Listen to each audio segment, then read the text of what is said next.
What's up, everybody? It's PB here, and I'm back with another review for STARGIRL, the season finale. Nobody gives a shit what the name of the episode is because it's the last one of the season, and who knows how long we're gonna have to wait for more, because apparently the world is still coming to an end because we don't have a vaccine for the fucking beer flu. God damn it. But that has nothing to do with this video, per se. So, if you're excited to talk about STARGIRL, go ahead and share this video with one of your friends, or one of your family members, or with somebody that you hate. I don't care. Share it with somebody. And then go ahead and hit the like button and hit subscribe so you don't miss any videos in the future, because I'm going to have to figure out something to talk about in the future now that I can't review STARGIRL anymore. How depressing for me, how depressing for you, how depressing for every DC fan out there, because we don't have any more episodes of this show to consume for how many months? None of us know, because it's moving from DC Universe over to CW. So I would think that they'd want to start it in the fall, but I don't even know if they have their regular shows like The Flash, Supergirl, oh geez, Batwoman, and DC's Legends of Tomorrow. I don't even know if they're going to have those ready to go in the fall, because I don't think that they're filming them right now because everybody's so afraid. Anyway, let's go ahead and get into a review right now. This was quite possibly the best episode of the season. I know every review that I've done so far, I've been comparing it to the series premiere. And this is the first time that I can say we finally got an episode that is on par with it when we talk about action, story, intrigue, mystery, and then twists. Oh yes, people, there is a twist. And if you know anything about the way that I do reviews, because apparently I glossed over this, whoopsie, I'm not going to spoil anything in the beginning before I do the recap, and then we'll get into the heavy spoilers. But yes, there is quite a hefty twist at the end of this episode. Hell, there's a hefty twist in the middle of the episode if you think about it. But don't think too hard. I wouldn't want you to strain yourself. I know I sure as hell don't. Jeez, that'd be terrible. But yeah, this episode was spectacular. Oh man, it's got great fight scenes. I would say none of the, what do they call it, wire work, where they hook you up to the harness so that you can be jumping off the walls and all that crazy shit. None of that looked ridiculous. I would say that there was a little bit of CGI where I was like, oh, I just need a little bit of work on the textures. Just a little bit of work on the skin textures. But beyond that, everything, the way that it moved was nice and smooth. I liked that a lot. And then the story and the acting, top notch once again. Like, Brec Bassinger, Luke Wilson, first scene, frickin' spectacular. Frickin' spectacular. Well, I should say their first scene. It wasn't the first scene in the episode, it was their first scene. Like, emotional shit, I'll tell you. It almost got me to well up in one eye. Granted, I might have had an eyelash in there, so it might have not had anything to do with it. But that has nothing to... Well, just relax, you know. It was emotional. It was very emotional. And there was nothing in this episode that I would say was stupid, per se. Nothing that didn't add up. Nothing that didn't make sense. Nothing where I sat there asking questions where I was like, wait a second, I know how this works. I know exactly how this works. How come it doesn't work this way now? We didn't have any of those problems, and you all know that's what I'm looking for all of the time. Didn't have any physical problems either, where somebody's got a cut in one spot of their face, and then they move the cut to another spot on their face. Ryan fucking Johnson. Oh, maybe I'll get over that one day. highly unlikely, but maybe I will. Everybody who's seen The Last Jedi knows what I'm talking about, but Stargirl ain't got nothing to do with that. It got nothing to do with that. Way better than that movie. And this is just a TV show that's moving from DC Universe to CW. So the story will stay tight. I'm just a little skeptical about what's going to happen to the CGI in the show, because the CW is not known for their spectacular CGI. That is for sure. Anyway, that's all I got for the non-spoiler part. So if you're worried about spoilers, you need to get the fuck out of here right now. And if you are leaving, I would appreciate it very much if you would share the video if you didn't already. And then if it's your first time here, if you want to listen to me again, talk about something, anything, you go ahead and suggest something. Nobody ever suggests anything to me what they'd like me to talk about. Go ahead and suggest it down in the comments below. Find me on Twitter. Find me on Parler. I'm on there too. I don't know when it got created, but there I am. Spectacular. Anyway, I'm getting into the spoiler part of the review in about 5 seconds. So if you haven't left, I gave you plenty of time. So if you get upset with me at the spoilers, that is your fault, not mine. Here we go right now. All right. The episode starts 3 minutes ago. And I assume they mean 3 minutes ago from where the last episode left off. And we're looking at the football field. And what I thought was hilarious about this was I had no idea that their football team was the Blue Valley Prairie Dogs. No fucking clue. Have you ever seen a prairie dog? I've seen prairie dogs. I've driven through South Dakota and seen all them prairie dogs out by the Badlands and shit. They are ridiculous. Hundreds, if not thousands, all over the place. And I laughed my ass off, and I was like, what are we doing out here? There's a fight going on the field. Apparently, the principal's son was beating up some kid with his tuba. Why? Because he made fun of him. And what did he call him? Ooh, can I remember the name? He called him a, and I quote, tuba tard, I believe? If I'm saying that wrong, please correct me in the comments, but I'm pretty sure I'm correct. And then whatever assistant or frickin' teacher or coach or whoever came on the field, he's like, hey man, what would your mother think about this? He's like, she's the one who told me to do it. And he's like, yeah, I highly doubt that. Let's go find her. And I didn't think about this until later in the episode. That bitch is dead. Tigress shot her in the fucking heart. She is gone. You are only finding a corpse. So this kid is definitely getting turned into a supervillain. So sad for him. So sad for him. So while everyone's standing out there, the fucking football field starts opening up. I was like, what the fuck is going on right now? That's where the giant satellite dish is that's supposed to be reprogramming everybody. Football field just cracks open, massive like 40-yard satellite dish pops up out of the ground, 2 like 20-yard satellite dishes attached below it. It's pumping out some fucking blue electricity. I was like, well, that's fucking impressive. And all of the freaking adults just stand there like fucking drones. They don't know what the hell they're doing. They're frozen. They're just frozen. And then walking down the street, all of the adults are frozen, and Jordan is not frozen. I was like, wait a second. What the hell's going on here? How can they... Well, I guess, they're supervillains. They wouldn't make themselves susceptible to their own technology. That makes sense. You don't gotta reprogram yourself. You're a villain. All these adults are just standing there, and he comes across this freaking kid that just wants her dad unfrozen. And he's like, hey, it's all right. I'm fixing your dad. And the little kid goes, my dad is a good man. And he's like, no, it'll be fine. I was like, what do you mean it'll be fine? You got a 1 in 4 chance of killing this kid's, quite possibly, only parent. I have no fucking clue if she's got a mom. The mom could be gone. The mom could be dead. The mom could be at home making sandwiches. I have no idea where the mother is. She sure as hell wasn't standing there.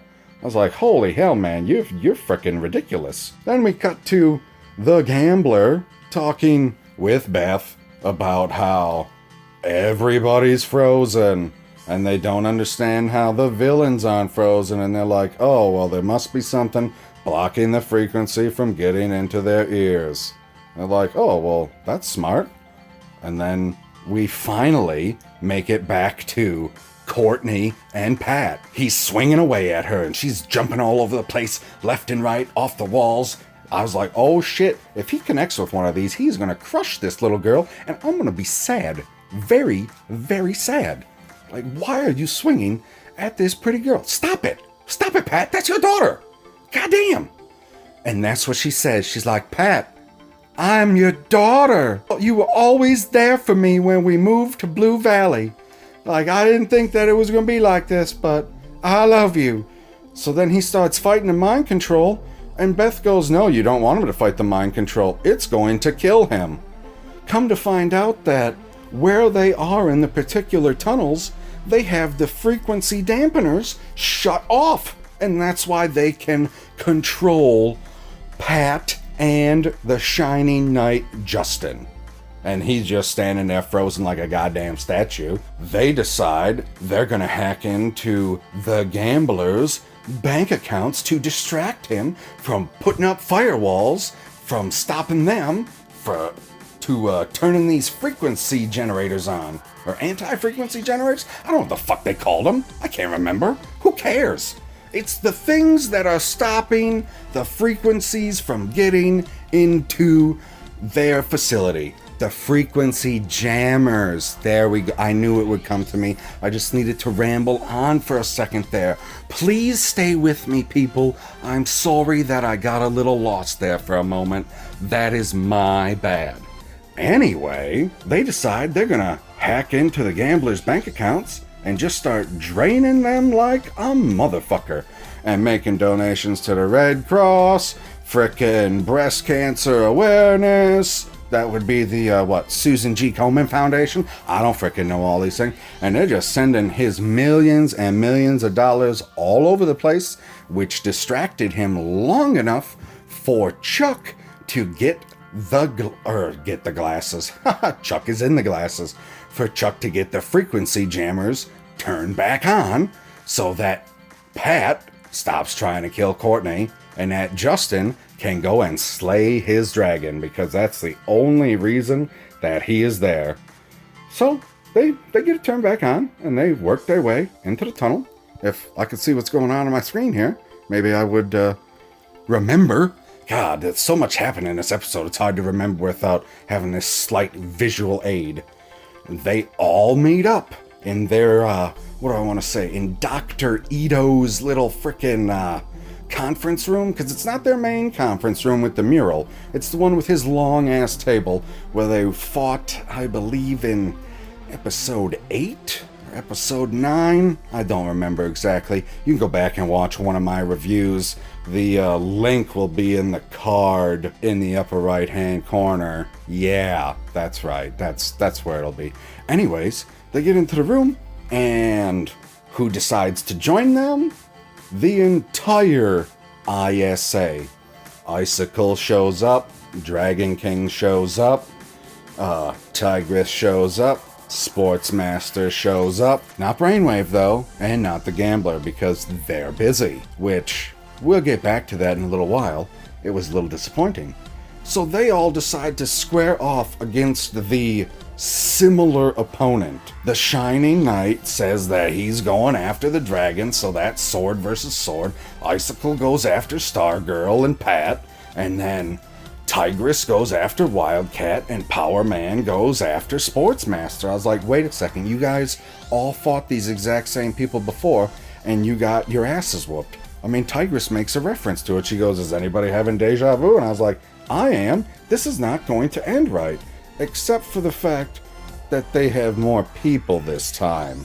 Because Beth is not a fighter, whereas Justin is a fighter. Wow, I just paused it when Courtney was doing this sweet-ass fucking flip kick in the middle of the air, where what'd she do? She jumped, she did a forward flip, and then pulled her leg back with her arms to give it some extra spring before she kicked who? Who did she kick in the face? She kicked tigress in the face to get her off Wildcat.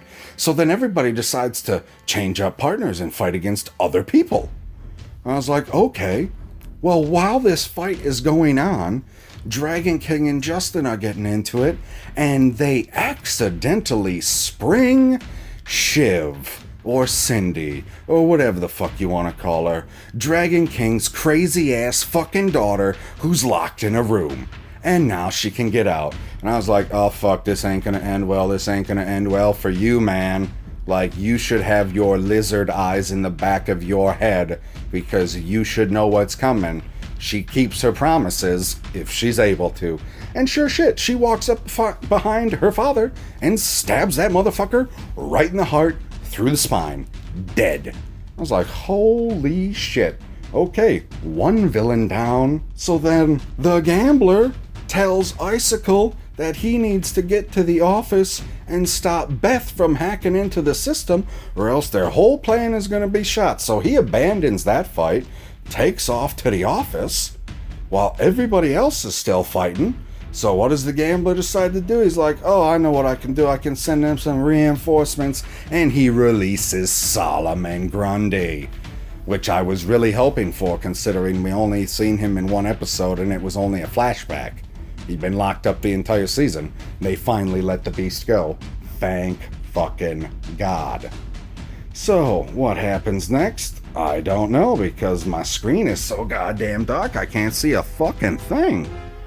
Oh, yes. The first major twist in the episode. Courtney, Stargirl, and Yolanda Wildcat are going to leave the area to chase down Icicle.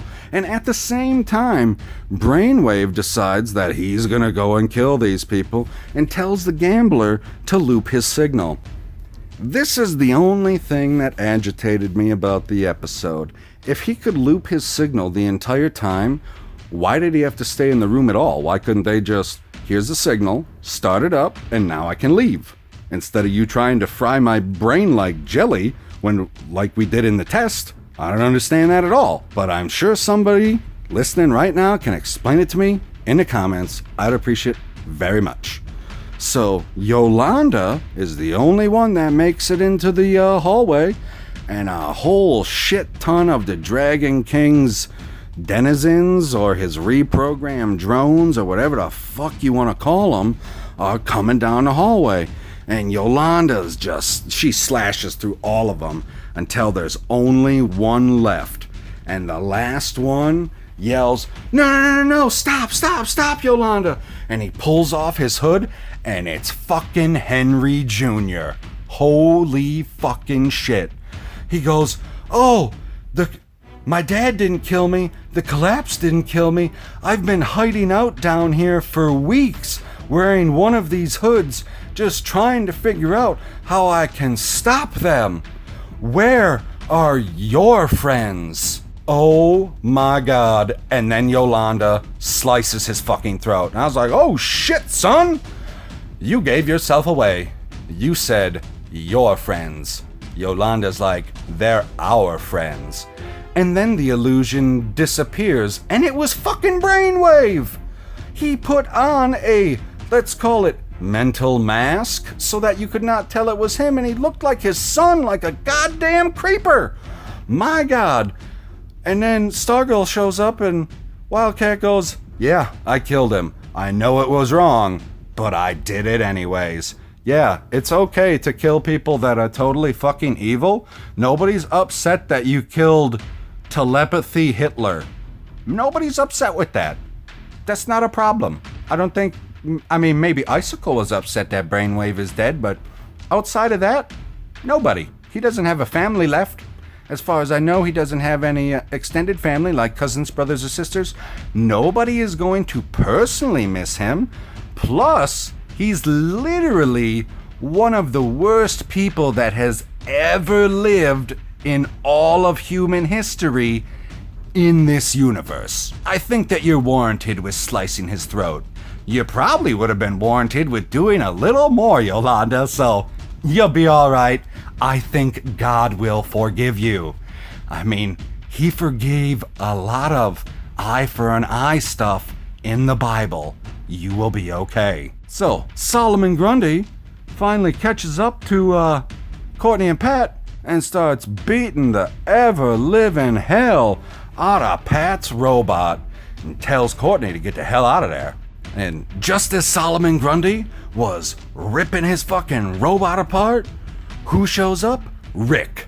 Punches that son of a bitch in the face, starts beating him down bad. I'm talking real effing bad. Like, you have no idea how bad he was beating Solomon Grundy down. Like, it was severe. Very, very severe. But I'm getting ahead of myself a little bit, apparently. Just a little bit. In the meantime, Courtney decides that they get to the end of the hallway and she sees the giant fucking satellite dish. She just flies up on the staff and she tells Yolanda, how do we solve the problem? I'm gonna blow it up. Love it, love it. That is a Stargate solution. 100% Stargate solution. What do? We just gonna blow it up. That's how we solve it. How do we want to get rid of shit? We'll blow it up. What do we want to do? We'll blow it up. Yep. How do we get rid of Apophis? We'll just blow up a sun. How do we get rid of replicators? Oh, we'll just blow up a planet. We'll just blow up a ship. We just blow stuff up. And she just keeps shooting at this freaking thing with her freaking cosmic staff until it collapses. And then they run the fuck away. Because it almost catches them on the catwalk. Like, why are you standing there on the catwalk? My God. Unbelievable. Apparently Icicle didn't make it to the office in time because he gets there just after this, and he breaks Beth goggles. And I thought she was going to have a nervous breakdown losing these goggles. Like, my God, man, she is in love with these goggles. If anybody has seen the movie Her with Joaquin Phoenix, like, she has it way worse than he had it for her with Chuck. My God, she was in love. I can't even collect my thoughts. It's so ridiculous. She fell in love with an AI that is in a pair of goggles from 1942. What the fuck, lady? So what's Icicle do? He breaks the goggles. Pretty sure they destroyed Chuck. And then he knocks Beth out, grabs Barbara, drags her to the fucking roof, and tells her about everything that they're doing for the country and how they're gonna make it better and all this wonderful stuff. And all I could think is, holy fucking shit, Jordan McKent is the biggest liberal Democrat I've ever seen in my entire life. Like, you think somebody out there is going to try and say that, oh, he's just a placeholder for Donald Trump and make America great again. Except all of the policies that he's trying to enact are not like that at all. Not one fucking bit. Universal health care? Are you kidding me right now? That's what the ISA want? Talk about socialism and then reprogramming people to think exactly what you want to think? And if you think opposite, you're evil? Sounds like the Democrat Party to me.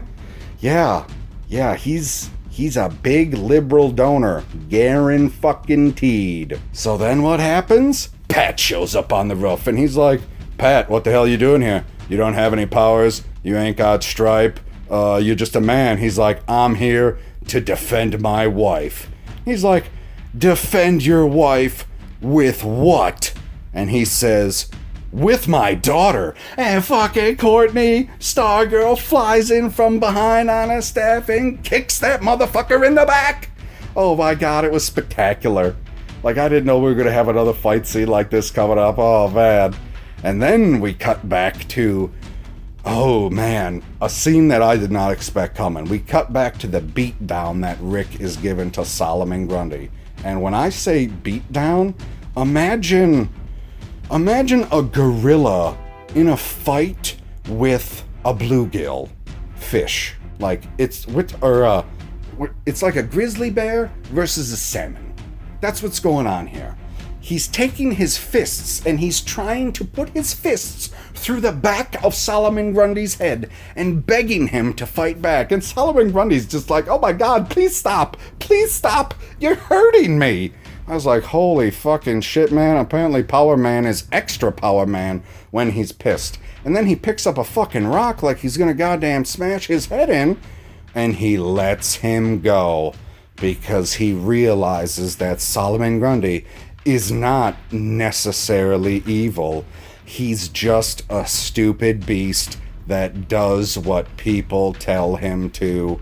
So I'm guessing that when he killed Rick's parents, he wasn't doing it out of his own free will. I'm guessing there was a little programming going in there. Yeah. And then we get back to the big fight of the season, the round 2 Icicle, or the finish of round 2 of Icicle versus Stargirl. And they're fighting on top of this frickin' clock tower, right? They're going back and forth, duking it out and everything. And sure shit, right when they're fucking... I just thought that Icicle was gonna choke Stargirl out. Who shows up? Wildcat. And jumps off of the building. And I was like, oh, fuck yeah, I know what's gonna happen now. She's gonna land on her feet.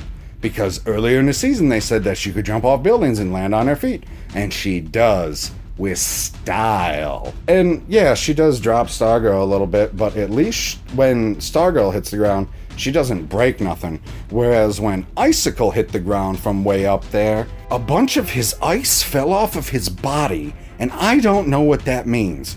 Like, he was still part Icicle, but part of his face wasn't, part of his arm wasn't, and you could see the pieces of ice on the ground like he had lost part of himself. It was partially terrifying. And the fight wasn't quite over yet. Icicle got back up, and he was just about to do one last frickin' power up and fire some icicles at our heroes. And who shows up in the truck?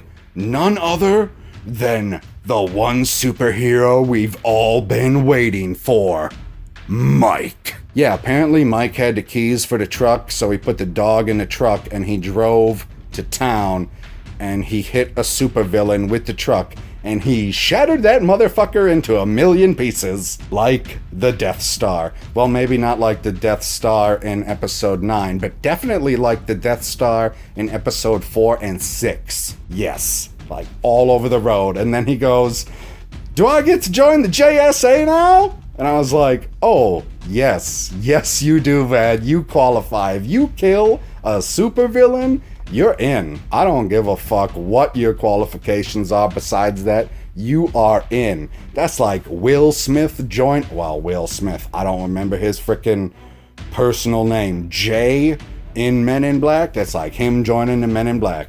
He don't have the qualifications, but he's got the qualifications. For sure. The Shining Knight loved it. He loved every second of it.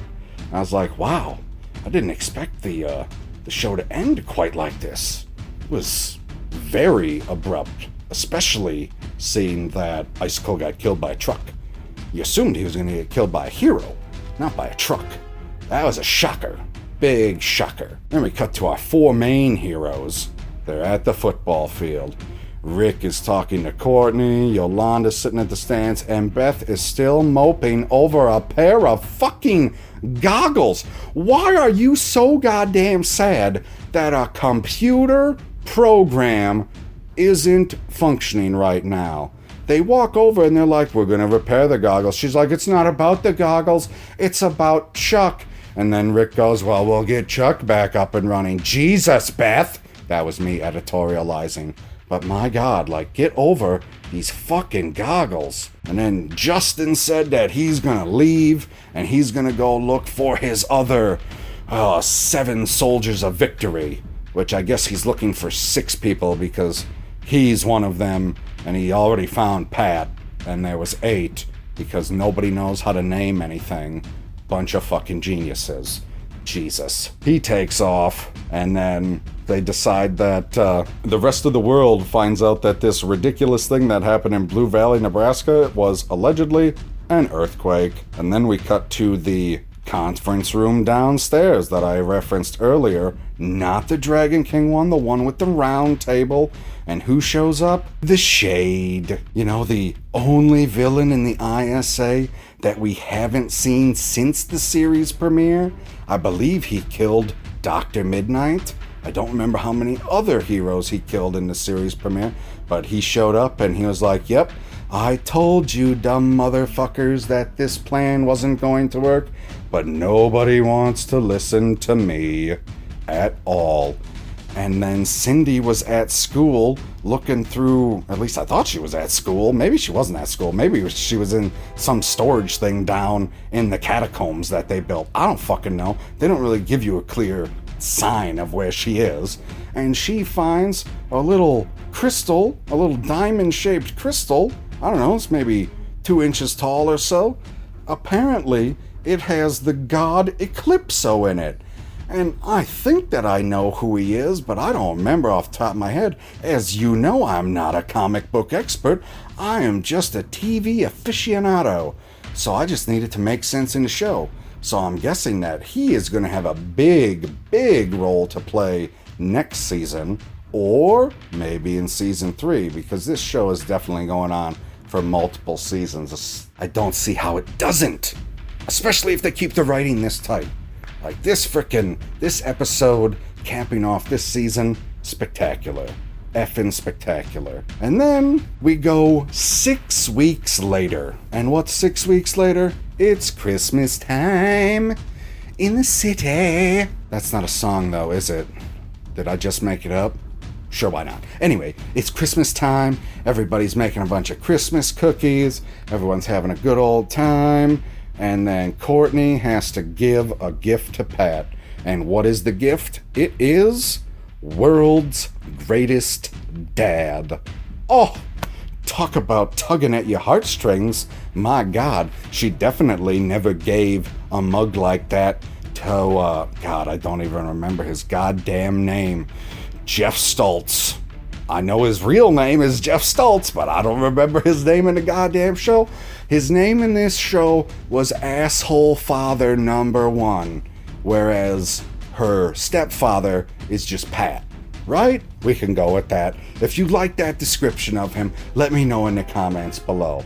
And Pat he loves his mug so goddamn much. And then I thought the episode was going to be over and there wasn't going to be any type of big cliffhanger or big twist or anything like that.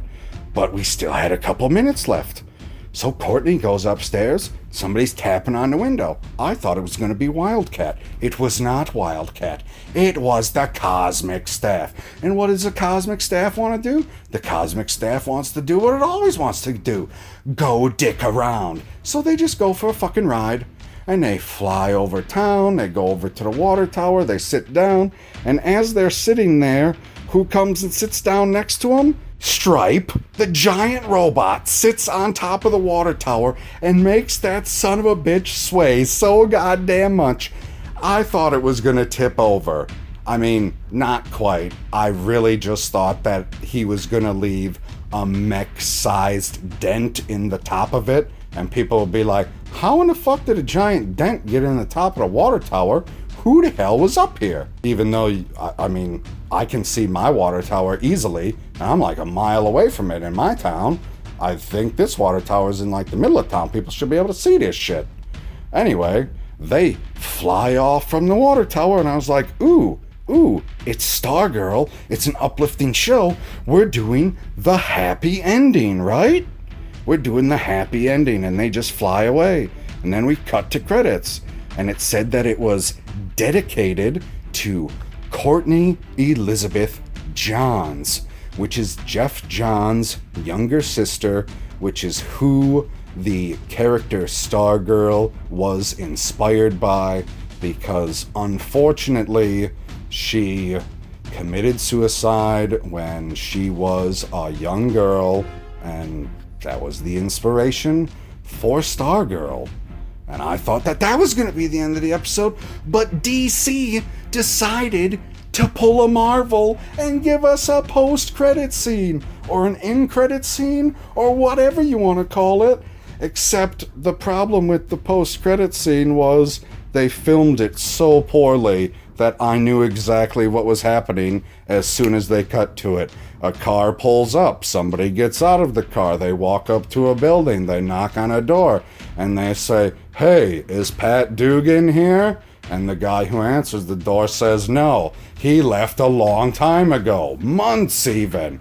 And he goes, "Oh, well, who's looking for him?" And then the camera turns around and he goes, "Oh, an old friend, name's Sylvester Pemberton," because it's Joel fucking McHale. Apparently he's still alive.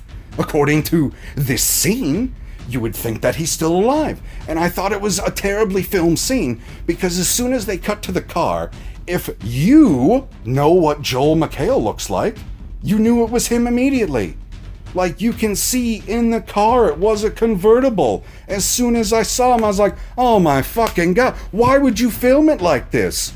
You're supposed to film it from behind, have him, I don't know, wear a fucking hat, have him wear a hoodie, have him wear something so that you can't tell exactly who it is before you do the actual reveal.